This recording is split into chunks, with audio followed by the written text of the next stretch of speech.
은혜 받으실 말씀은 욥기 16장 16절에서 17장 5절입니다. 내 얼굴은 울음으로 붉었고 내 눈꺼풀에는 죽음의 그늘이 있구나.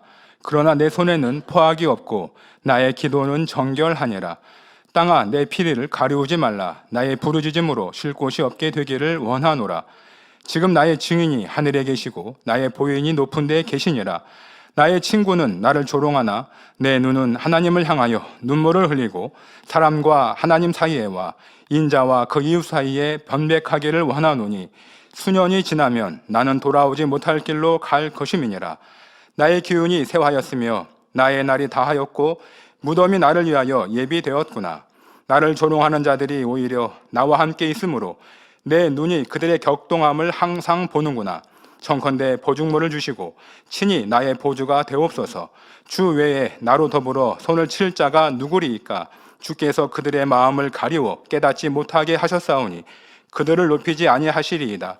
친구를 지적하여 해를 받게 한 자의 자식들은 눈이 멀지니라. 샬롬 성가대의 찬양과 니시 오케스트라의 연주가 있겠습니다.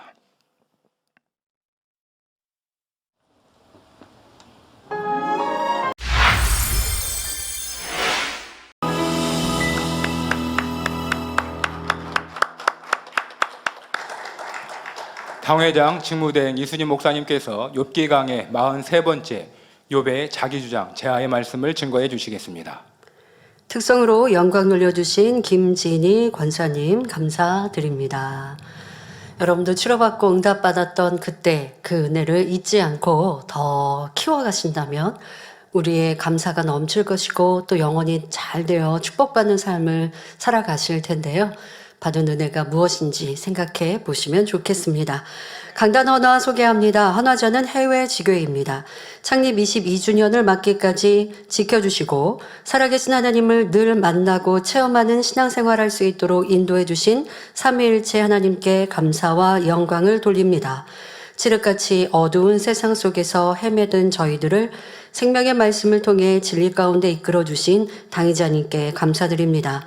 권세 있는 말씀과 권능으로 만민을 행복하게 인도해 주시는 직무대행님께 감사드립니다. 신속히 변화되어 참 마음과 온전한 믿음으로 귀한 사역에 함께하며 영광 돌리기를 소망합니다. 네, 축하드립니다. 감사합니다.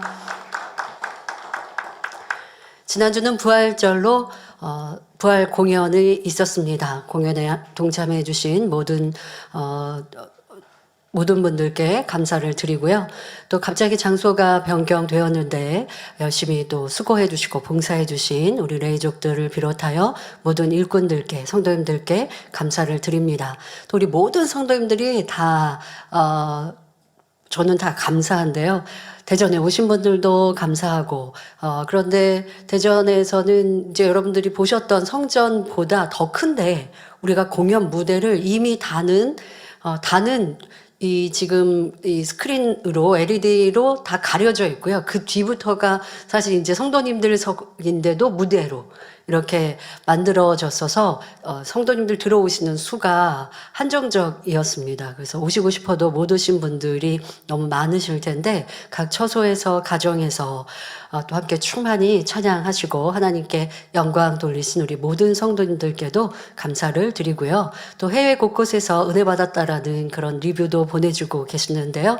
또 해외 곳곳에서 온라인으로 동참하며 함께 부활의 주님께 찬양과 또 감사로 영광 돌리신 우리 모든 해외 성도님들께도 감사드립니다.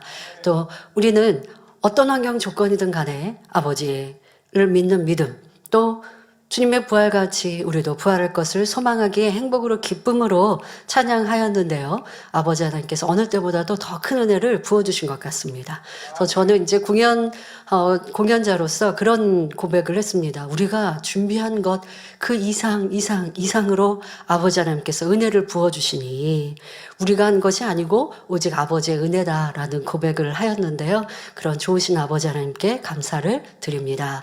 네, 또 함께 우리 모여서 찬양하고 또 예배하고 기도할 수 있는 때가 곧 가까이 오기를 사모합니다. 네, 말씀에 들어가도록 하겠습니다. 사랑하는 성도 여러분, 지난 시간에는 자기의 뿔을 버리자라는 제목으로 자존심이 얼마나 무익한지를 말씀드렸습니다. 이솝 우화를 보면 자신의 아름다운 뿔을 뽐내는 반면 빈약한 다리를 부끄러워하던 사슴 이야기가 나옵니다. 어느 날 사자가 이 사슴을 쫓아오자 사슴은 가늘고 긴 다리로 재빨리 도망칠 수 있었습니다. 그런데 평소에 매우 자랑스러워하던 뿔이 그만 나뭇가지에 걸려 결국 사자밥이 되고 맙니다. 이처럼 사람에게도 명예, 권세, 재물, 외모 등 자랑할 만한 뿔이 있을 수 있습니다. 하지만 이러한 것이 교만을 낳아 불행을 자초할 수 있음을 알아야 합니다. 반면에 자신의 단점으로 여겼던 것으로 인해 겸손해져서 발전의 계기로 삼을 수도 있지요. 그러므로 마음 안에 있는 쓸데없는 자존심의 뿔, 교만의 뿔을 버리고 참으로 하나님께서 기뻐하시는 겸손한 사람이 되어야 하겠습니다. 하나님께서 성경의 욥의 이야기를 이렇게 낱낱이 기록하게 하신 것은 바로 우리 안에 있는 죄성을 발견하여 벗어버리고 성결에 이르기를 원하시기 때문입니다. 그러므로 오늘도 말씀을 거울 삼아 자신을 점검하며 악을 버리고 선으로 채워 나가시기 바랍니다. 본문을 보면 욥의 마음의 고통이 얼마나 극심했는지 알 수 있습니다. 욥기 16장 16절에 내 얼굴은 울음으로 붉었고 내 눈꺼풀에는 죽음의 그늘이 있구나 말합니다. 욥은 악창으로 아파서 울었고 자녀들을 다 잃었기에 슬퍼서 울었으며 아내와 친구들에게 외면당하고 버림받아 울었습니다. 게다가 자존심까지 뭉개지니 심히도 고통받으며 울고 또 울었습니다. 많이 울다 보니 얼굴이 붉어지고 눈까지 충혈되었지요. 너무나 큰 허탈감에 빠지니 눈동자에는 아무런 힘이 없어서 마치 죽음의 그늘이 있는 것 같았습니다.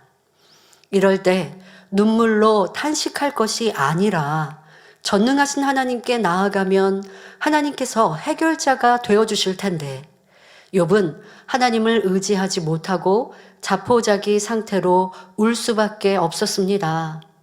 하나님을 만난 체험이 없고 그저 지식적인 믿음에 불과했으며 소망이 없는 육의 사람이었기 때문입니다. 성도 여러분, 진정 하나님을 믿는 우리가 흘려야 하는 눈물은 어떤 눈물일까요? 불쌍한 영혼들을 위한 애통의 눈물, 죄를 지었을 때 돌이키는 회개의 눈물, 새롭게 변화되기 위한 결단의 눈물, 하나님의 은혜에 감사하여 흘리는 감사의 눈물과 기쁨의 눈물이어야 합니다. 내 상태가 너무 괴롭고 힘들어서 한탄하는 눈물이 아니라 이런 회개의 눈물, 감사의 눈물, 믿음으로 아버지 앞에 메어 달리는 눈물이어야 합니다. 참 믿음과 소망이 있는 하나님의 자녀는 어떤 시험과 환난이 와도 기뻐하고 감사하며 기도함으로 승리할 수 있습니다. 영적인 믿음이 있는 사람과 없는 사람은 이렇게 엄청난 차이가 있는 것입니다. 이어지는 욥의 고백을 보면 욥은 여전히 자신의 의로움과 타당성을 주장하고 있습니다. 욥기 16장 17절 18절에 그러나 내 손에는 포악이 없고 나의 기도는 정결하니라. 땅아 내 피를 가리우지 말라.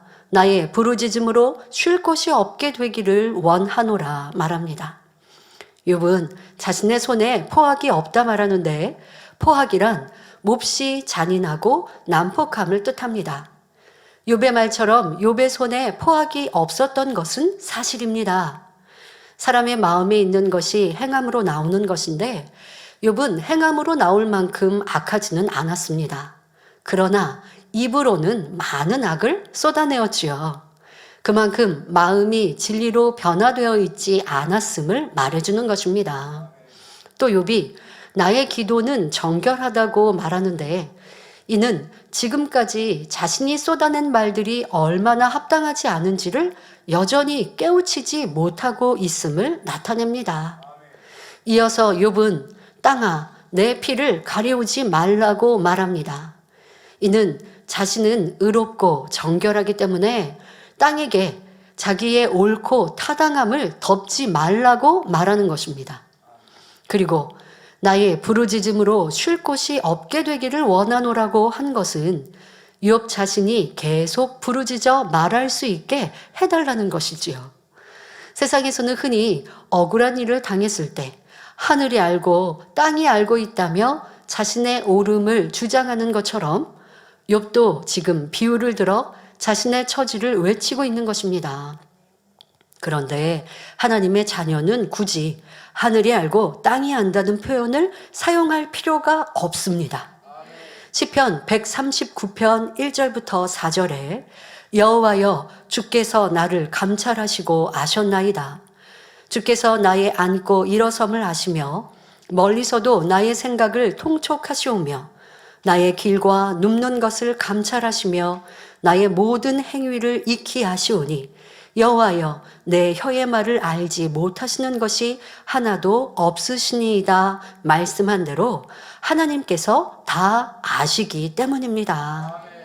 뿐만 아니라 히브리서 4장 12절 13절에 하나님의 말씀은 살았고 운동력이 있어 좌우의 날선 어떤 검보다도 예리하여 혼과 영과 및 관절과 골수를 찔러 쪼개기까지 하며 또 마음의 생각과 뜻을 감찰하나니 지으신 것이 하나라도 그 앞에 나타나지 않음이 없고 오직 만물이 우리를 상관하시는 자의 눈앞에 벌거벗은 것 같이 드러나느니라 말씀한 대로 하나님의 말씀으로 조명하면 내 자신이 옳은지 그른지 다 분별할 수 있습니다.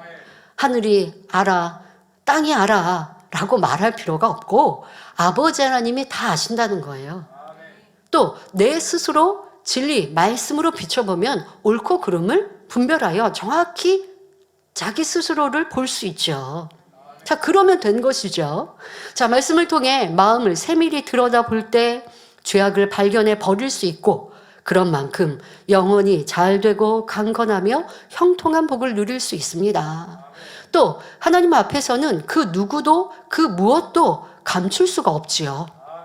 때로는 사람들로부터 오해를 받을 수도 있고 억울한 누명을 쓴 채 판단 정죄를 받을 수도 있지만 하나님만은 모든 것을 알고 계시기 때문에 때가 되면 반드시 진실이 드러나게 되는 것입니다.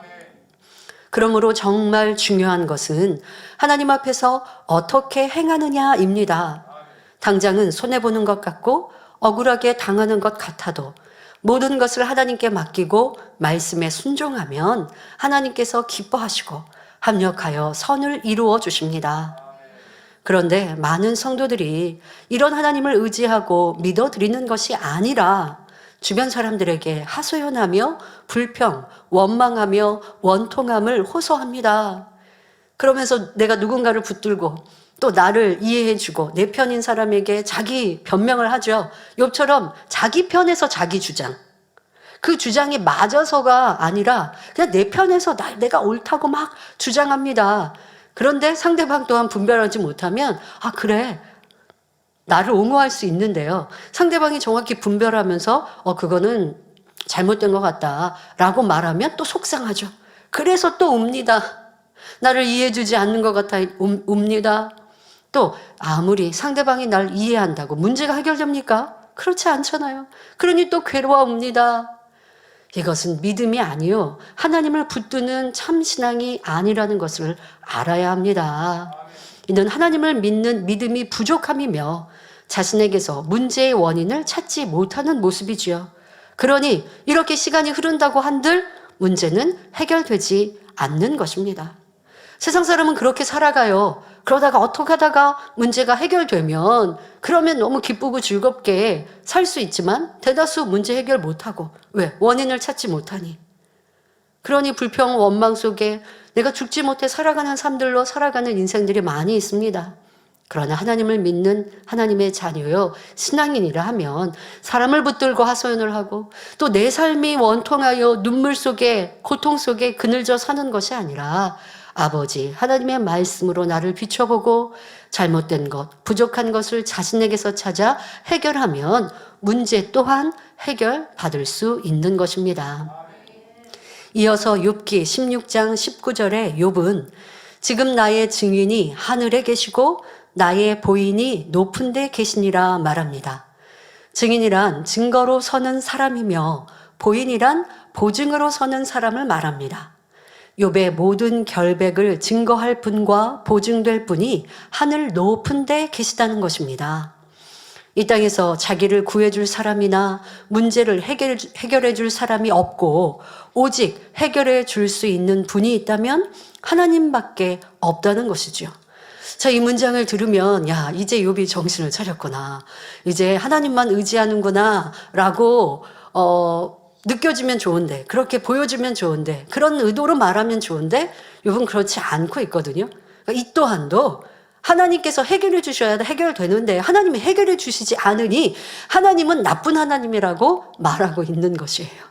그러니까 그냥 문장으로 이해하지 마시고 앞뒤의 문맥을 보면 지금 욥은 아직도 자신의 잘못을 깨우치지 못하고 있습니다.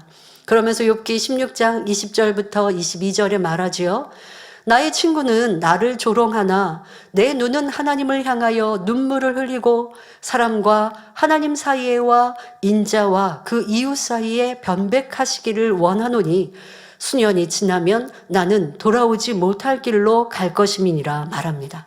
이 또한 얼핏 보면 하나님 앞에 눈물로 아른다고 하니까 하나님만을 의뢰한다라는 뜻인가 생각할 수 있지만 그렇지 않음을 설명합니다.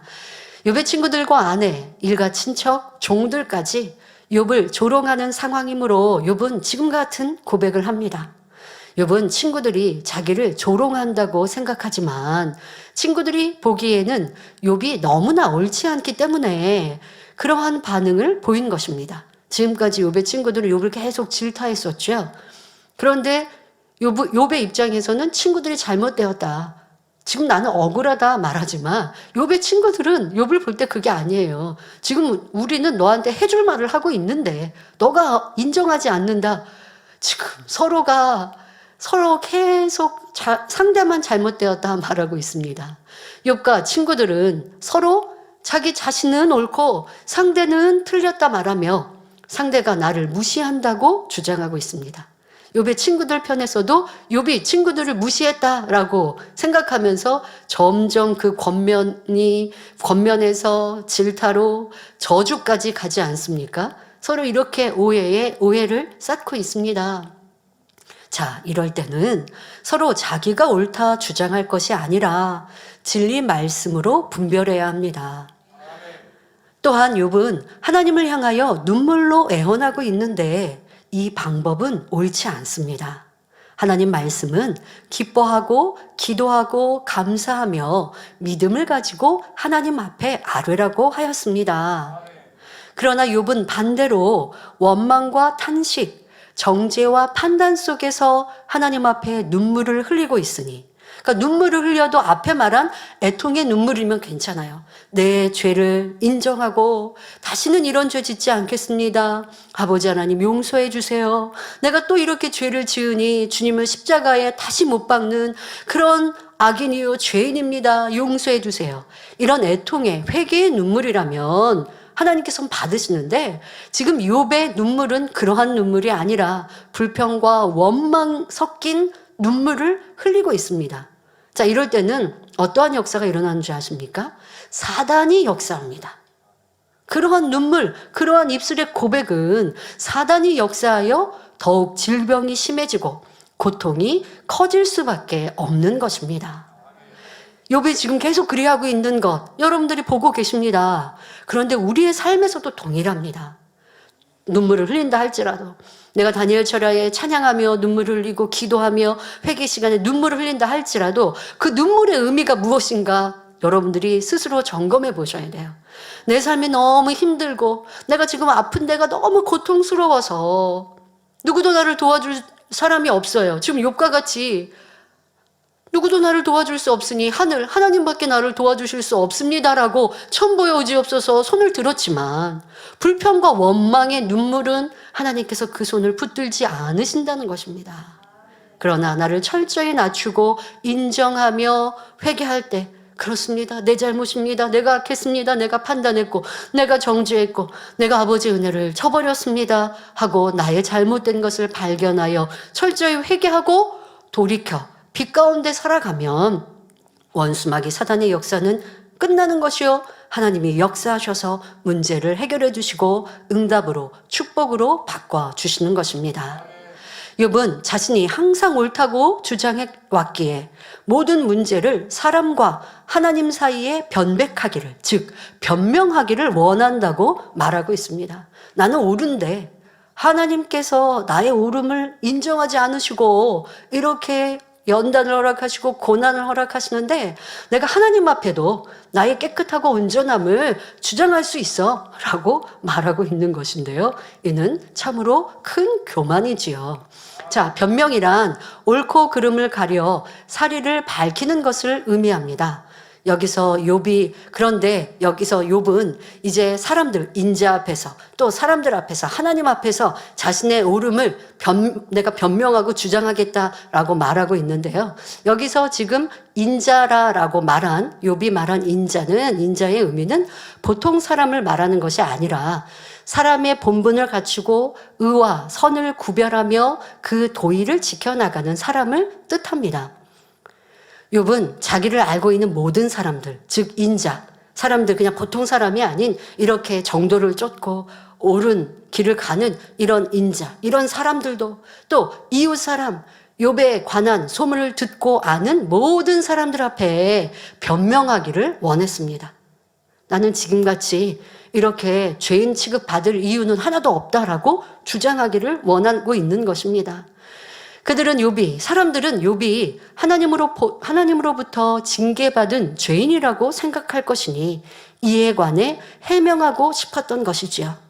그러나 앞서 말씀드렸듯이 우리는 억울한 일을 당했을 때 변명을 하는 것이 아니라 모든 것을 알고 계시는 하나님 앞에 맡길 수 있어야 하겠습니다. 교회 안에서도 가끔 성도 안에 때로는 의견이 다르거나 또 오해가 있을 수 있습니다. 그러면 안 되겠지만 천국 가기 전까지는 마음의 할례를 온전히 이루어가는 그 과정 속에 때로는 옳다, 그르다 하기도 하고 아니면 상대에 대해 무례히 행하여서 신뢰를 범하기도 하고 또 상대방이 나를 오해해서 나쁜 말로 전달하여서 내가 나쁜 사람, 이상한 사람이 되는 이렇게 오해를 받는 경우도 혹간 있을 수 있습니다. 여러분은 그럴 때 어떻게 그 일을 풀어가십니까? 그렇게 나를 오해케 만든 사람, 말을 지어낸 사람, 그 사람이 누구야? 하고 찾기를 힘쓰고 또 그렇게 찾아냈으면 그 사람한테 따져야 합니까? 아니면 나를 오해하고 있는, 그런 말을 듣고 오해하고 있는 사람들에게 지금 이 욥처럼 다 나를 변명하고 저 사람이 지금 오해해서 나에게 이렇게 했고 악한 말로 나를 이렇게 나쁜 사람으로 만들었는데 그거 아니에요 하고 사실을 증명하는 여러분들의 입술이었습니까? 아니면 묵묵히 아버지 하나님이 아시니 내가 아버지 앞에 나를 돌아보고 또 상대에게 신뢰를 범한 것, 오해를 산 것은 무엇인가 점검하고 도리어 나를 오해하고 나쁜 말을 지어낸 그 사람에게 나는 더 선을 쫓으리라, 진리를 따라 행하리라 라는 마음으로 이러한 상황도 슬프고 괴로운 것이 아니라 순간은 슬프고 괴로울 수 있지만 그러한 감정들도 회개하고 아버지 하나님, 제 마음이 이렇게 작아서 이렇게 오해를 받으니 괴로워하고 슬퍼하고 있네요. 이런 마음, 크고 넓은 마음 갖게 해주세요 라고 기도하면서 아버지를 기쁘시게 하는 선을 쫓아 이루셨습니까? 그러면 100점에 가깝죠. 그렇게 여러분들이 주어진 상황과 어려움을 진리로 대입하여 승리하셨다면 아버지의 사랑을 듬뿍 받을 거예요. 분명 조금 시간이 지나면 아버지 하나님의 축복을 받을 수 있을 거예요. 그런데 이런 말씀을 들어도 내가 오해를 받은 것 같아요. 아니면 나는 한 50 정도 잘못했는데 100을 잘못했다라고 뭔가 이렇게 더 덧붙여져서 말이 와전됐어요. 그러면 괴롭고 힘들고 내 주변에 있는 그 사람에게 따져 묻지는 않지만 주변에 있는 사람들에게 하소연을 해야 되고 그렇게 하소연만 끝납니까? 나를 나쁘게 말한 그 사람까지 험담하게 되죠. 자, 이런 모습이라면 이 성결의 복음을 듣는 이유가 무엇입니까? 더 좋은 천국을 침노하고 좁은 길 가는 여러분인가요? 아니면 넓은 길 가고 있나요? 아니 되겠습니다. 욥의 이 고백 하나의 모습 속에서 우리의 모습을, 내가 살아왔던 모습을, 어제의 내 모습을 발견할 수 있어야 합니다. 나를 오해하는 사람들이 있으니 나를 어떻게 볼까라고 하면서 이게 빨리 오해가 풀어져야 되는데 라고 생각했는지, 아니면 아버지 앞에 맡겨드리고 그리고 나는 진리를 쫓아 기쁨으로 감사로 승리했는지 라고 한다면 여러분들이 아버지의 사랑을 입는 자인가 그렇지 못하는 이유를 발견할 수 있을 것입니다. 우리가 이 땅에 살아가면서 오해받는 일도, 또 때로는 거짓말로 누명을 쓰는 경우도 있을 수 있지만 모든 것을 아시는 하나님이 계시니 얼마나 든든합니까? 저는 그런 고백들을 참 많이 했어요. 아버지가 계셔서, 하나님이 계셔서 오늘도 살아갑니다. 하나님이 계시지 않으면 이 원통함을 어찌할꼬 가슴이 터지겠죠. 그러나 아버지 하나님이 계시니 그 아버지 하나님을 붙드니 원통할 것도 없고 그 원통함도 아버지가 풀어주시니, 그러니 호흡하며 행복하게 평안하게 살아가는 거예요. 성도님들이 제 얼굴을 보시면 평안해 보이십니까? 아니면 수심으로 가득 차 있습니까? 찬양하는 제 모습, 부활절에 찬양을 하면 저는 사실 죄송하지만 이렇게 부활절 공연을 하고 찬양을 하고 하면 뭐 얼굴 피부를 관리하고 아니면 얼굴에 늘 마사지하고 그렇게 좀 준비를 해야 하는데 저는 사실 죄송하지만 그렇게 못하는 때가 거의 항상 그러합니다. 생각은 해도 공연을 이렇게 하니까 그래도 얼굴 마사지라도 해야지라고 생각하는데 그렇게 못하는 날들이 많고, 이번에도 또한 당연히 그리했지요. 뭐 시간이 없어서라기보다 좀 마음의 여유가 좀 그렇게 없네요. 그랬지만 아버지의 은혜의 빛으로 두르시면 그러면 충만한 거예요. 내가 성령 충만하면 그러면 다 예뻐지지 않습니까? 그래서 저는 그런 하나님을 의뢰하면서 사역해 가지 무슨 세상을 의뢰하거나 세상의 방법을 써서 예뻐지고 늙지 않고 하지 않거든요.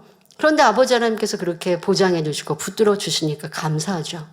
여러분 삶에 내가 사람을 의뢰하는지, 세상 방법을 의뢰하는지, 하나님을 의뢰하는지 점검해 보시고 모든 것, 문제 앞에서만이 아니라 내 마음의 감정 또한, 사람 사이의 일 또한 아버지 앞에 맡겨드리는 우리가 되시면 좋겠습니다. 그런데 문제는 하나님께서 나를 책임져 주실 수 있는 내가 돼야 돼요. 자, 그 방법은 뒤에 또 설명하겠습니다. 자, 본문에 이어서 수년이 지나면 나는 돌아오지 못할 길로 갈 것임이니라 라고 욥은 말하고 있습니다. 욥은 너무나 큰 고통과 절망 속에 헤매다 보니 자신의 생명이 잠시 후면 끝날 것 같기도 하고 수년 후에 끝날 것 같기도 했습니다. 자신의 고통이 언제 끝날지 측량할 수가 없었던 것입니다. 따라서 자기는 돌아오지 못할 길로 갈 것이라고 단정하고 있지요. 그러나 저와 여러분은 하나님의 말씀을 통해 우리가 어디에서 와서 어디로 가는지 잘 알고 있습니다. 이 땅에 살아가는 동안 어떻게 하면 축복과 저주를 받는지, 설령 사망의 음침한 골짜기에 있을지라도 믿음을 지키면 하나님의 구원의 손길을 체험할 수 있음도 알지요. 그리고 이 땅의 삶이 다하면 영원한 천국에서 주님과 함께 누릴 영광과 행복을 소망하기에 어떤 상황에서도 절망하지 않으며 하루하루를 믿음으로 승리할 수 있습니다. 그렇게 신앙생활하다 죽음이 앞에 놓였다 해도 사모하던 본향집에 갈 것이니 낙심하거나 힘들어하지 않지요. 하지만 믿음이 없는 사람들은 죽음과 같은 절망이나 삶의 끝에 다다랐을 때 심히 괴로워하며 두려워합니다. 창조주 하나님을 알지 못하고 천국 소망이 없으니 죽음이 가까울수록 인생의 허무함만 느낄 수밖에 없지요. 욥도 하나님을 안다고 했지만 천국 소망이 없으니 입에서 나오는 고백들이 허무와 절망뿐이었습니다. 그래서 본문 욥기 17장 1절에 나의 기운이 쇠하였으며 나의 날이 다하였고 무덤이 나를 위하여 예비되었구나 말하지요. 욥은 좌절과 고통과 싸우면서 점점 지쳐가니 결국 자포자기 속에 기운이 쇠하였음을 고백하고 있습니다. 물론 욥이 정말로 죽을 상황이 되어 자기 무덤이 준비되었다는 것은 아닙니다. 자기 생각 속에서 인생이 다 끝났다고 말하고 있는 것이죠. 흔히 인생의 실패를 거듭해서 더 이상 내려갈 수 없을 만큼 완전히 밑바닥으로 내려갔을 때 이제는 재기할 수가 없고 죽음만 기다린다고 표현합니다. 성도님들 중에도 이러한 고백을 하시는 일이 있었는지요? 육의 삶이 힘들고 어려워서 가족으로 인해 큰 고통을 받으니 내가 죽는 것 같다.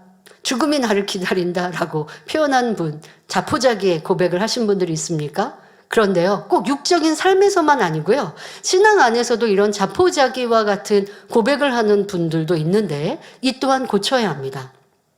성도님들 중에 성결되기 위해 열심히 죄와 싸워 나가다가 지치는 순간이 오면 공고함 속으로 빠져들어가는 경우가 있습니다. 이런 상황에서 나는 성결될 수 없는 사람이라고 포기를 선언하기도 하죠. 그러나 디모데후서 3장 5절에 경건의 모양은 있으나 경건의 능력은 부인하는 자니 이 같은 자들에게서 내가 돌아서라 말씀하십니다. 죄를 버리고 성결되는 것은 내 힘과 능력으로 하는 것이 아닙니다. 나의 노력과 더불어 하나님의 은혜와 능력, 성령의 도우심이 있을 때 죄와 싸워 이길 수 있습니다. 우리는 이러한 경건의 능력을 시인하며 하나님을 의지해 나가야 합니다.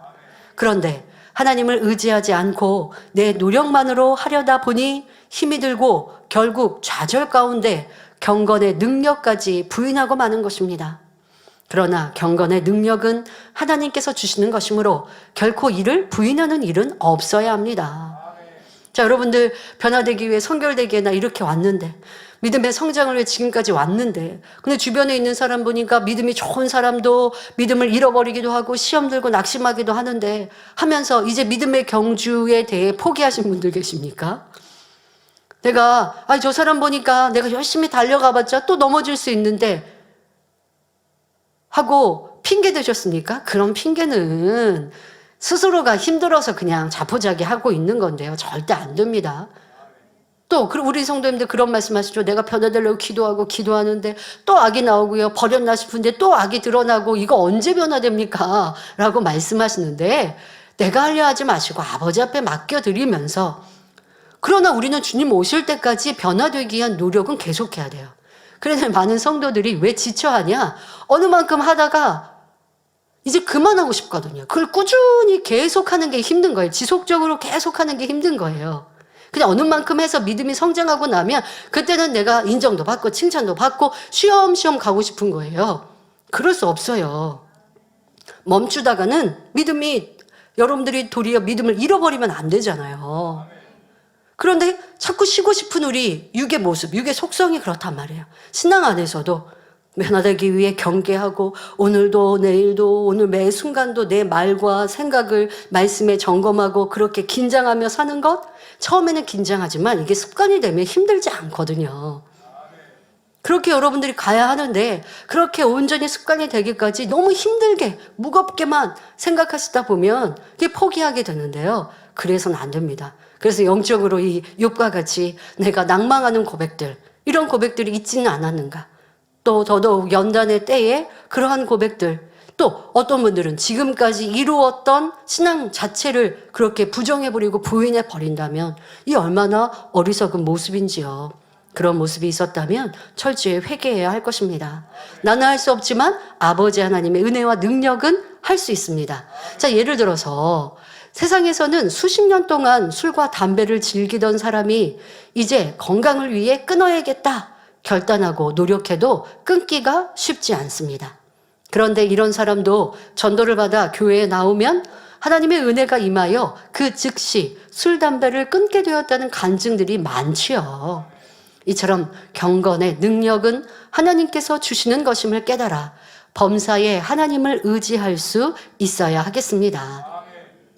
이어서 욥은 욥기 17장 2절에 나를 조롱하는 자들이 오히려 나와 함께 있으므로 내 눈이 그들의 격동함을 항상 보는구나 말합니다.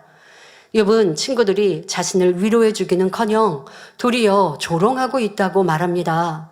그동안 자신이 쏟아냈던 말들로 인해 친구들이 격동한다는 사실을 여전히 알지 못하니 이렇게 말하는 것입니다. 욥 자신의 잘못은 인정하지 않으므로 친구들이 격동하는 모습을 보고 고통스러워하는 것이지요. 손뼉도 마주쳐서 소리가 나는데 지금 욥은 상대방만 잘못했다라고, 친구들만 잘못되었다라고 말하고 있습니다. 이처럼 사람들은 본인의 실수나 잘못으로 상대에게 근심을 끼쳐놓고도 도리어 큰 소리 치는 경우가 많습니다. 나로 인해 상대가 고통받고 근심하고 격동하는데 저 사람은 왜 그래? 이런단 말이에요. 예를 들어 내가 돈을 빌려 썼는데 상황이 여의치 않아 약속한 시간에 갚지 못했다고 합시다. 이때 돈을 빌려준 사람이 화가 나서 욕을 하며 격동한다 해도 내 편에서는 할 말이 없는 것입니다. 내가 상대를 격동케 함으로 수모를 겪는 것이니 이로 인해 마음 상할 이유가 없습니다. 내가 갚아야 돈을 제때 갚지 못해서 상대방이 화를 내고 나에게 욕한다고, 아니 왜 욕해요가 아니잖아요. 내가 먼저 잘못했고 상대의 감정을 상하게 했다라는 거예요. 내 잘못이라는 것, 그것을 인정해야 문제가 해결되죠. 약속을 지키지 못했으니 중심에서 미안해하며 용서를 빌어야 할 텐데 오히려 상대에게 아니 해도 너무하다 하거나 왜 그렇게 격동하십니까? 라고 한다면 경우에 맞지 않은 말이지요. 격동하는 상대를 악하다고 할 것이 아니라 미안해해 할 줄 모르는 내가 더 악한 것임을 알아야 합니다. 약속을 했으면 반드시 지켜서 상대를 괴롭게 하지 말아야 할 것이고, 만일 내가 약속을 어겼다면 상대의 격동함을 달게 받으며 용서를 빌어야 하는 것입니다. 무엇보다도 애초에 그러한 일이 생기지 않도록 지혜롭게 행하여 상대가 격동하지 않고 마음을 지킬 수 있게 해주는 것이 중요합니다. 그러니 선을 사모하는 성도님들이라면 매사에 자기 입장에서가 아닌 상대의 입장에서 생각할 수 있기를 바랍니다. 상대의 말과 행동으로 기분이 나쁘다, 어떻게 이럴 수 있는가 생각하기보다 상대가 왜 이렇게 기분이 상하고 화가 났을까? 상대편의 입장과 감정을 이해하려고 할 때 화목할 수 있는 것입니다. 또 반대로 여러분들이 내가 상대방이 나를 격동시켰을 때, 상대방이 잘못으로 인해 나를 힘들게 하고 어렵게 했을 때, 오늘 말씀을 기억해서 내가 격동해도 괜찮아가 아니에요. 상대방이 잘못했으면 용서해 주시고, 상대방이 해도 너무하지, 제가 이거 지적하지 않으면 상대방이 모를 것 같아서 제가 조금 화를 내서 좀 격한 목소리로 지적해요. 이렇게도 하지 마시고, 그렇게 너무 안하무인격으로 상대가 먼저 잘못해놓고 그리고 도리어 큰 소리 내는 사람, 격동케 하는 사람 이러한들 내 안에 감정을 도리어 다스리고 나는 선과 사랑으로 대할 수 있는 이러한 모습이 되어야 할 것입니다. 이어지는 본문을 보면 욥은 다시 하나님께 호소합니다. 욥기 17장 3절에 청컨대 보증물을 주시고 친히 나의 보주가 되옵소서, 주 외에 나로 더불어 손을 칠 자가 누구리이까 말합니다.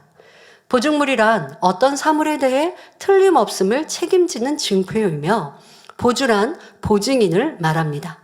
욥이 하나님께 보증물을 주시고 보주가 되어 달라고 호소하는 것은 욥 자신이 죄가 없음을 하나님께서 보증해 주심으로 문제를 해결해 달라는 의미입니다. 하나님, 제 문제를 해결해 주세요. 어려움을 해결해 주세요. 이런 뜻이 아니라 저는 죄가 없잖아요. 그런데 하나님께서 이렇게 저에게 문제를 주셨고 저를 괴롭게 하셨으니 이제 저 죄 없음을 인정해 하시고 문제를 해결해 주세요. 이렇게 지금 말하고 있는 것입니다. 현재 위험에 처한 욥을 하나님이 구해 주심으로써 자기의 주인이 되어 달라는 말입니다. 마치 빚에 쪼들리는 사람이 보증을 세워 문제를 해결하고자 보증인을 절박하게 찾는 것처럼 욥도 애타는 심정으로 하나님을 향해 절규하고 있습니다. 욥의 처절한 고통이 담긴 하소연이지요. 하나님을 믿지 않는 사람은 문제가 있을 때 인간적인 방법, 즉 육적으로 문제를 해결하기 위해서 보주를 찾으려고 합니다. 그러나 물질이 있는 보주를 구하게 되어도 근본적으로 문제가 해결되지 않으면 다시 그 사람에게 내가 잡히게 됩니다. 따라서 자신의 문제는 스스로 해결해야 합니다. 더구나 믿음이 있는 사람은 어떤 문제가 있을 때 사람을 보주로 세워서 그에게 잡힌 바 되어서는 안 되지요. 하나님께서 우리의 아버지가 되시고 또 당연히 우리의 보주가 되어주시기 때문입니다. 그러니 하나님 내 보주가 되어주세요 라고 할 것이 아니라 그럴 필요도 없어요. 우리는 주님을 구세주로 영접하여 이미 하나님의 아들, 딸이 되었으니 하나님이 나를 주장하시고 나의 주인이 이미 되어주신 거예요. 자, 이미 보주가 되어주시는 전능하신 하나님께 이제 맡기고 믿음으로 구하면 됩니다. 하나님과 나의 관계는 성립돼 있고 그러나 내가 그 하나님께 맡겨드리고 그렇게 하나님께서 맡아주시고 내 기도를 들으실 수 있도록 나는 기도하고 그거를 안 하는 거, 이게 문제인 것입니다. 내 편에서 하나님을 의지하지 않고 사람을 의지하면 하나님께서도 뒷전에서 안타깝게 구경만 하고 계실 수밖에 없습니다. 내가 왜 이렇게 어려운 처지에 놓여 있는지를 깨닫고 회개하고 돌이켜 하나님의 뜻을 따라가야 합니다. 그것이 진정 하나님이 내 아버지가 되시고 나의 보주가 되어주시고 나의 문제의 해결자가 되어주시는 거예요. 기도는 제 문제의 해결자가 되어주세요. 저의 주인이 되어주세요. 이렇게 기도한다고 해놓고 삶은 내 맘대로 살아요. 내 뜻대로 살고 문제 해결을 사람에게서 육적인 해결 방법에서 찾으려고 해요. 그럼 하나님께서 어찌 그 기도에 응답하시겠습니까? 그러나 하나님이 원하시는 우리의 삶은 바로 내가 잘못했던 것을 찾는 것이죠. 길을 잘못 갔다면 돌이켜서 바른 길로 가는 것이며 자기가 잘못 행한 것을 철저히 회개하고 스스로 고쳐나가는 것, 그것을 하나님께서 우리에게 원하시고 하나님과의 바른 관계가 성립되는 것입니다. 하지만 욥은 여전히 자기가 옳은 줄 알고 있기 때문에 잘못을 돌이킬 생각은 하지 않고 뜬구름을 잡듯이 보주를 구하며 힘껏 절규하고 있습니다. 여러분, 많은 신앙인들이 이렇게 신앙생활할 때가 있어요. 하나님 도와주세요. 주님 도와주세요. 주님은 저의 전부이십니다. 라고 기도하고 찬양하기는 하는데 삶은 내 마음대로 내 뜻대로 살아요. 그러니 하나님이 나를 도와주실 수가 없는 거예요. 욥 또한 지금 하나님 앞에 무슨 절박하게 구하는 것 같잖아요. 하나님만이 나의 도움이십니다라고 구하는 것 같은데 그런데 그 마음 깊은 곳과 앞뒤의 문장을 보면 계속해서 자기 주장, 나는 잘못한 거 없어요. 하나님도 아시잖아요. 이렇게 지금 주장하고 있으니 하나님께서 내 기도를 들으시고 역사해 주실 수가 없는 것이지요. 나는 어떠한가? 하나님은 이미 나의 주인이시요 나의 아버지이신데 내가 하나님 앞에 잘 구하고 있는가? 하나님께서 내 기도에 귀 기울이실 수 있도록 회개하고 돌이키는 삶을 살아가고 있는지 점검해 보아야 합니다. 또 욥은 주 외에 나로 더불어 손을 칠 자가 누구리이까 했는데 이는 욥의 손을 잡아줄 분은 하나님밖에 없다는 의미입니다. 욥이 앞뒤 좌우를 둘러보아도 자신을 고난의 풍랑 속에 몰아넣을 수 있는 사람은 아무도 없으며 오직 하나님만이 이렇게 만들 수 있다고 생각하기에 이러한 말을 하는 것입니다. 내게 이렇게 괴로움을 주고 어려움을 주고 질병을 줄 수 있는 것? 그거는 사람이 할 수 없는데 하나님이 그렇게 하셨다고. 그렇게 하나님이 하셨으니까 해결해 달라고 하지만 하나님 앞에 도움을 구하는 게 아니라 여전히 문제의 원인을 하나님 탓으로 돌리고 있는 그러한 것이라는 것입니다. 이게 문제예요, 여러분. 여러분들은 어려움을 만날 때 하나님이 나를 치셨다 이런 표현 절대 안 하시죠. 우리 만민의 성도님들은 진리를 정확히 배웠기 때문에 하나님 나를 치셨어 이렇게 표현하지 않는데요. 하나님 믿노라 하는 신앙인들이 그러한 표현을 잘한단 말이에요. 어려움을 만나고 괴로움을 만나고 또 질병을 만나면 하나님이 나를 연단하셨다. 하나님이 나를 시험하신다. 하나님이 나를 이렇게 치셨다라고 욥과 같이 표현하는 신앙인들이 많이 있어요. 그런데 그런 표현은 좋지 않습니다. 나를 먼저 돌아보고 내게 잘못된 것을 찾아 회개해야 하는 것이지 하나님이 나를 치셨다라고 나쁜 하나님으로 만들어서는 아니 될 것입니다. 지금 욥이 그렇게 계속 말하고 있습니다. 이어서 욥기 17장 4절에 주께서 그들의 마음을 가리워 깨닫지 못하게 하셨사오니 그들을 높이지 아니하시리이다 말합니다. 욥이 친구들에게 지혜로운 말로 가르쳐 주었지만 그들이 깨우치지 못하고 오히려 악을 바라는 것은 다 하나님께서 그렇게 만드셨기 때문이라는 것이죠. 이런 표현은 지금 여러 차례 하고 있습니다. 친구들이 자기에게 악을 바라고 있는데 나쁜 친구들인데 하나님께서 그렇게 만드셨다고. 지금 욥은 여러 차례 이렇게 설명하고 있죠. 따라서 하나님께서도 친구들을 인정하지 않으실 것이며 욥 역시 그들이 말하는 것을 인정하지 않겠다는 의미입니다. 하지만 욥의 이 말은 틀렸지요. 만일 욥이 하나님께서 주신 지혜를 받아 선으로 친구들과 대화했다면 친구들은 격동하지 않았을 것입니다. 하지만 욥은 악한 감정과 자기 지혜로 말하고 있기 때문에 사단의 역사를 받고 친구들도 감정적으로 대응했던 것이지요. 그런데 욥은 지금 자기의 잘못은 깨닫지 못하고 도리어 하나님께 엉뚱한 주장을 하고 있습니다. 자신을 구박하고 나무랬던 친구들을 높이지 마시고 그들의 말이 옳지 않다는 것을 하나님이 인정하시라는 것입니다. 참으로 억지스러운 요구이죠. 여러분 삶에는 이런 모습 없으셨습니까? 누가 나를 괴롭게 하고 힘들게 할 때 하나님 저 사람 나쁜 사람이에요. 근데 하나님께 우리가 그렇게 기도하지는 않아요. 그럼 여러분들 어떤 모습으로 나옵니까? 나를 아는 사람, 나를 이해하는 사람, 내 편인 사람에게 그 사람이 나쁜 사람이라고 설명하려고 해요. 그거는 저 사람 나쁜 사람이라고 지금 내 주변 사람들에게 정죄하는 거예요.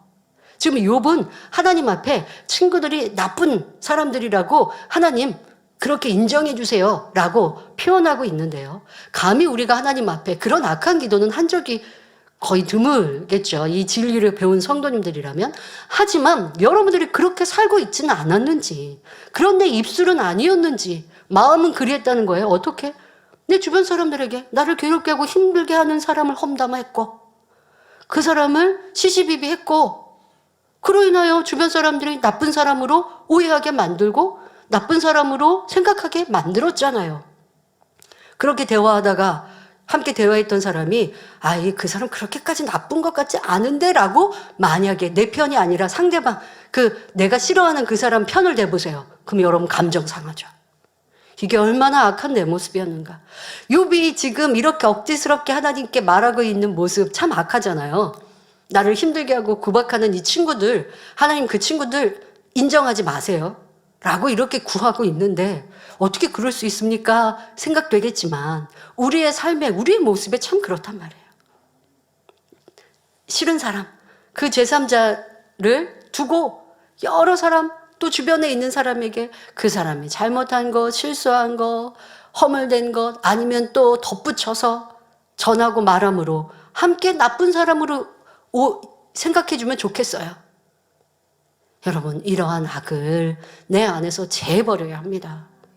아무리 내가 오해를 받는 것 같더라도 하나님이 아시면 가장 좋은 때 해결해 주시지 도리어 나는 저 사람과 화평할 거야 라고 하는 문제 해결 아버지 기뻐하시는 아름다운 모습으로 나가야 하는데 악의 악을 쌓아서는 아니 되겠습니다. 욥은 하나님께서 친구들을 깨닫지 못하게 만드셨다 했으니 이는 하나님을 나쁜 하나님으로 판단하는 말이며 또한 친구들을 완전히 무시하고 있는 것입니다. 이어지는 본문을 보면 욥이 친구들을 향해 혹독히 저주하는 말이 나옵니다. 욥기 17장 5절에 친구를 지적하여 해를 받게 한 자의 자식들은 눈이 멀지니라. 자, 이 말만 들어도 섬뜩하죠. 욥은 친구들에게 심한 모욕과 고통을 받았기에 그 대가로 친구들의 자녀들의 눈이 멀어버리라고 저주하고 있습니다. 자신이 친구들로부터 지적을 받을 수밖에 없는 모습은 생각하지 않고 오히려 상대를 나무라면서 저주하고 있습니다. 이는 욥이 믿음이 없고 참된 사랑을 알지 못하기 때문이지요. 이러한 욥의 모습을 볼 때 욥이 왜 연단을 받을 수밖에 없는지를 충분히 이해할 수 있습니다. 예수님께서는 누가복음 6장 27절부터 28절에 너희 원수를 사랑하며 너희를 미워하는 자를 선대하며 너희를 저주하는 자를 위하여 축복하며 너희를 모욕하는 자를 위하여 기도하라 하셨습니다. 하나님 말씀은 원수라도 사랑하라고 하셨는데 원수도 아닌 친구를 더구나 믿음의 형제를 미워해서는 안 되지요. 나를 저주하는 자를 위하여 축복하는 것이 쉽지는 않지만 영적인 사랑이 임하면 능히 그렇게 할 수 있습니다. 내 마음이 영적으로 변화되면 나를 저주하는 사람일지라도 불쌍하게 보이기에 그를 위해 애통의 기도가 나오는 것입니다. 스데반 집사는 하나님의 뜻을 전하다가 돌에 맞아 죽어갈 때도 자신을 돌로 치는 사람들에게 단 한마디의 원망도 하지 않았습니다. 오히려 무릎을 꿇고 큰 소리로 주여 이 죄를 저들에게 돌리지 마옵소서라고 대신하여 용서를 구하는 기도를 하였지요. 이는 그의 마음에 악한 사람들을 위해서 생명까지 줄 수 있는 최고의 선과 온전한 사랑을 소유했기 때문입니다. 하나님께서는 우리가 이러한 선과 사랑의 차원에 이르기를 원하십니다. 욥은 순전하고 정직한 자로 하나님께 칭찬받았지만 남이 나를 찌르면 나도 같이 찌르는 사람이었습니다. 그러므로 욥의 행위적이고 율법적인 선을 참된 선으로 바꾸어 주시기 위해 이렇게 연단하고 계신 것입니다. 하나님께서 욥을 영의 사람으로 만들기 위해 불같은 연단을 하시니 엄청난 악독이 쏟아져 나오고 있습니다.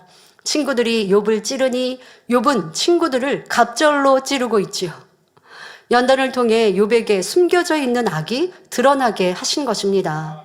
하지만 욥이 악을 발견하고 온전히 버릴 때 하나님의 인정과 사랑과 축복을 받는 참된 아들이 될 수 있기에 연단하시는 것입니다. 만일 혹독한 훈련을 받지 않고도 올림픽 경기에서 금메달을 딸 수 있다면 선수들이 혹독한 훈련을 받을 리 없습니다. 감독이 선수들을 훈련시킬 필요도 없고 선수들도 훈련을 받으려고 하지 않을 것입니다. 그러나 반드시 훈련의 과정을 거쳐야만 선수들이 메달을 딸 수 있기 때문에 아무리 지옥 훈련이라도 기꺼이 감수하는 것이지요. 욥의 경우도 하나님께서 진정한 축복을 받을 만한 그릇으로 만들기 위해 단련하시는 중입니다. 그런데 하나님께서 복을 주시기 위해 연단하시는 경우라 해도 결국은 자기 안에 감춰졌던 악이 드러난다는 것을 알아야 합니다. 나에게 악이 있기 때문에 연단을 통해 드러난 것이지 원래는 없었던 악을 하나님께서 만드신 것이 아니지요. 예를 들어 직장에서 상사가 동료를 칭찬했다고 합시다. 이때 저 사람은 나보다 못하는데 왜 칭찬하시지? 이런 마음이 든다면 내 안에 얼마나 악이 많은지 돌아보아야 합니다. 상사가 나를 책망한 것도 아닌데 내 안에 시기 질투가 발동하여 서운하게 여기며 스스로 고통당하는 것이지요. 이처럼 마음에 악이 있으면 선한 것을 보고도 오히려 악을 드러냅니다. 그러면 욥이 친구들의 자녀들에게 눈이 멀라고 저주한 것은 어떤 의미일까요? 눈은 영적으로는 미래를 뜻합니다. 사람이 보지 못하면 앞길이 막히며 갇힌 것과 다름없으므로 눈이 멀라고 한 것은 저주 중에서도 큰 저주입니다. 더구나 자녀는 집안의 대를 이어나가는 줄기와 같은 존재인데 눈이 멀라고 했으니 엄청난 저주이지요. 앞서 욥기 15장에서 친구 엘리바스도 욥을 저주하였습니다. 이에 질세라 욥도 저주의 말을 뱉고 있습니다. 성도 여러분, 이 모습이 나는 아닌가 돌아보시기 바랍니다. 상대방의 말과 행동으로 기분이 상하고 상처를 받았습니다. 그러니 그것을 마음에 담아두고 갚아주어야 합니다. 이는 세상 사람의 모습이요 악인 것입니다. 이런 모습으로는 하나님의 자녀를 할 수 없습니다. 우리는 욥기 강해를 통해 나의 말과 행동, 마음과 생각까지 돌아보아 모든 악독을 발견하고 신속히 벗어버리는 사랑스러운 자녀로 나와야 하겠습니다. 결론을 말씀드립니다. 사랑하는 성도 여러분, 나란히 놓인 평행선은 아무리 오랜 시간이 흘러도 서로 만나는 일이 없습니다. 자기 주장을 굽히지 않고 옳다 고집하는 사람들도 이와 같습니다. 만일 욥이 친구들의 권면을 받아들였다면 문제가 벌써 해결되었을 것입니다. 하지만 욥의 자존심과 고집으로 자기 입장에서 자기 주장만 하고 있으니 연단이 계속되고 있지요. 주님을 사랑하는 성도라면 누구와도 다투거나 큰 소리를 내지 않고 화목하게 지내기 원할 것입니다. 그럼에도 사소한 일로 다투고 감정이 상해 불목하는 이유는 자기 유익을 구하는 마음, 내 입장, 내 생각이 앞서기 때문이지요. 그러나 비진리가 아니라면 상대에게 맞춰줄 때 당장은 손해보는 것 같아도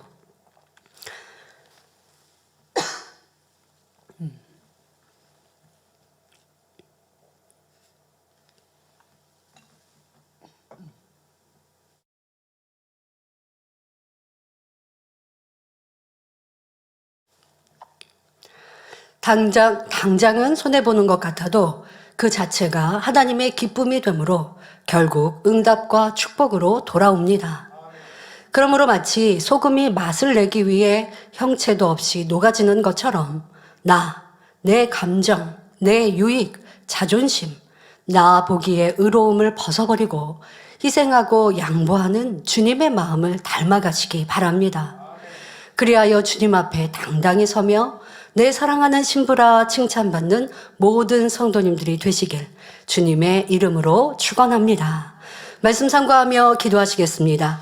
좋으신 아버지 하나님, 오늘도 욥이 하나님과 친구들을 나쁘다 하며 나는 아무런 잘못이 없는데 하나님께서 나에게 이런 괴로움을 주셨으니 이제 하나님이 해결해 달라고 하나님 앞에 원망 섞인 부탁을 하는 것을 볼 수 있었습니다.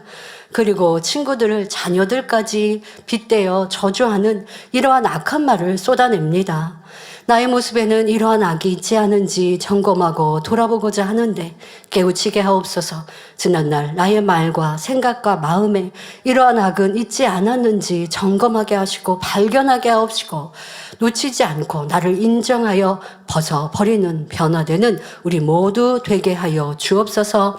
감사드리며 우리 주 예수 그리스도의 이름으로 기도하옵나이다. 아멘. 당회장님의 환자를 위한 기도를 받겠습니다. 아픈 곳이나 연약한 곳 위에 손을 얹고 기도 받으시고 아프지 않은 분들은 가슴에 손을 얹고 마음의 소원을 위해 믿음으로 기도 받으시기 바랍니다.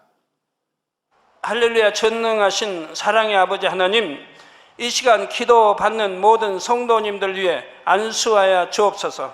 GCN과 인터넷과 화상을 통해 기도 받는 지교회와 지성전 그리고 전세계 하나님의 자녀들 위에도 시공간을 초월하여 역사하여 주시기를 원합니다. 믿어지는 믿음을 주시고 부정적인 생각과 의심의 세력을 물리쳐 주옵시며 모든 시험 환난도 물리쳐 주옵소서. 머리부터 발끝까지 오장 육부 뼈 마디마디 온몸의 신경 조직 세포 등 아픈 곳마다 성령의 불로 태우시고 근본의 빛으로 역사하여 주옵소서. 예수 그리스도의 이름으로 명하노니 원수마귀 사단 모든 질병 균 연약함아 물러가라. 빛이 여임하라. 모든 불치 난치병도 성령의 불로 태워 깨끗하게 역사하여 주옵소서. 말라리아를 비롯한 모든 풍토병도 물리쳐 주옵소서. 감기, 기침, 열, 몸살, 독감 등 각종 유행성 질병도 다 물러가라. 어떠한 유행성 질병 균도 틈타지 않게 지켜 주옵소서. 위암, 폐암, 간암, 유방암, 자궁암, 대장암, 피부암 등 각종 암과 에이즈, 백혈병, 뇌졸중, 고혈압, 저혈압, 심장병, 폐병, 위장병, 당뇨, 부인병, 피부병, 갑상선 질환과 모든 염증도 깨끗게 하여 주옵소서. 소아마비, 중풍, 관절염, 디스크도 온전케 하여 주옵소서. 요통, 두통, 신경통을 비롯한 모든 통증은 사라질지어다. 간질, 자폐증, 우울증, 조울증, 노이로제 등 모든 정신질환도 물러가라. 모든 마비된 것도 풀어지고 일어나 걷고 뛸지어다. 눈도 잘 보이게 하옵시고 귀도 잘 들리게 하여 주옵소서. 소경은 눈을 뜨고 기머거리는 들으며 벙어리는 말할지어다.